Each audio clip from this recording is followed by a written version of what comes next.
तर आज बँकेत करायचे होते बघा एवढे पैसे डिपॉझिट. तर जय शिवराय भावांनो. तर आजची सुरुवात मी टेरेस पासून करतोय, कारण की मी आलेलो सकाळ सकाळ हे खायला. एवढ्यात आमची बहिणाबाई कपडे धुत होते बघा इथं. तर मित्रांनो, आपल्याला एवढे पैसे कमायचेत ना, पुढचे 4 पिढी बसून खाल्ले पाहिजे बघा. पढ़ाई लिखाई में ध्यान लगाओ, IAS बनो और देश को संभालो. लेकिन नहीं. डब्बा घेतला आणि निघालो. लईच उशीर झाला बघा, 12 करीब वाजलेले. जेवायला बसलो. देखा आपने लापरवाही का नतीजा है. आमच्या ऑफिस मध्ये मग मीटिंग भरली. एवढ्याच 4-5 दिवसापासून लय भोसरीत पाणी नाही बघा. संध्याकाळ झाली, मग निघालो घरला.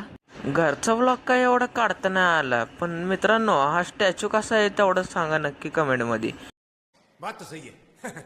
दौड़ना तो पड़ता है. मग आलो जरा गोळ्यांच्या मार्केटमध्ये. माल तर रेडीच होता बघा. भाऊ एवढ्या जोरात गाडी चालवत होता की माय बत्त्याच गुल झाले बघा. घरी आल्यावर मग आई साहेब काय निवडत होत्या बघा भाजी. मित्रांनो जेवण तर झालेलंच आहे बघा. व्हिडिओ आवडला असेल तर लाईक, शेअर आणि सबस्क्राईब जरूर करा. मी तुमचा सुदीप दाने. जय शिवराय.